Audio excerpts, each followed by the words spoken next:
support to go against the will of the people. I mean, we overwhelmingly voted for Bernie Sanders, our candidate here.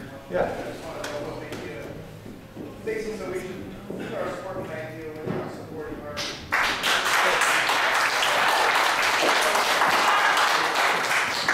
And I think an example like that would be, like if your son, because I taught online forever, if your son said, Mom, Dad, 72% of the kids in my school wanted to vote for me, but the teacher said, I'm not going to get it. How would you tell your son to approach that? So I'll try to address, I think it's the same point. So, listen, I'll start with sort of how I approach this issue. And I have a lot of respect for both of our candidates. And for me, I'm going to vote for the Democrat. You know, I don't want to see Donald Trump be our president. And I think Senator Sanders, I have a lot of respect for. He's given rise to a lot of issues that I care a lot about, that you just heard me talk about, having an economy that works for everybody, trying to get some of the dark money out of our politics.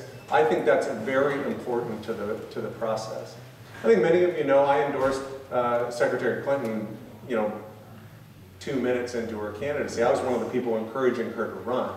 And I did that in large part because I respect her experience, and as the dad of 2 little girls, I love the idea that they can grow up in a country with the knowledge that they can be anything they want, including President of the United States. And listen, I get that there's people who disagree with that endorsement and that assessment, but I'm just telling you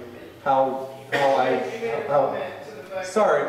So we can debate if you want, but I want to answer your question and give you the respect of answering it, if you'll give me the respect of answering it.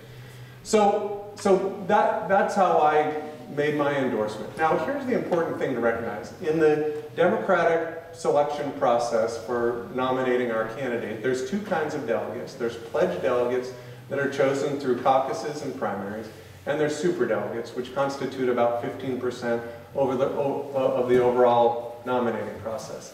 To the woman who's giving her thumbs down, I agree with you. I don't think there should be superdelegates in the process either.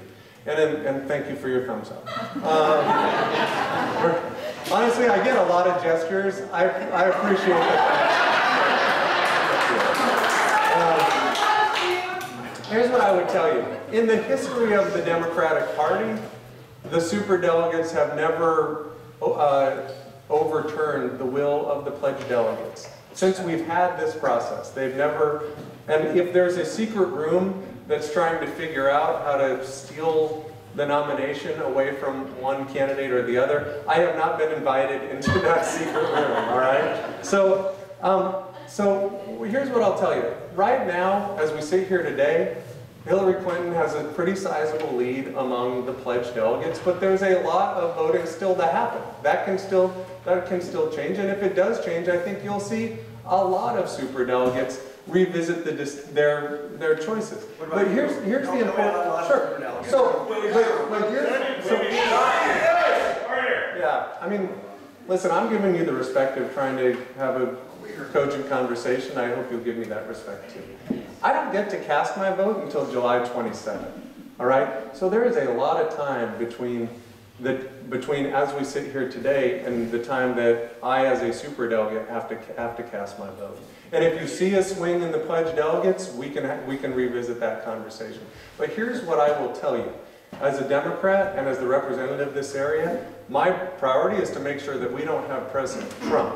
I do not want to have a president that's for discriminating against women. I don't want to have a president that's for discriminating against people based on their religion. I don't want to have a president whose approach is to build a giant wall. I don't want to have a president that wants to privatize Social Security. That is what we need to come together as Democrats, regardless of who our chosen candidate is.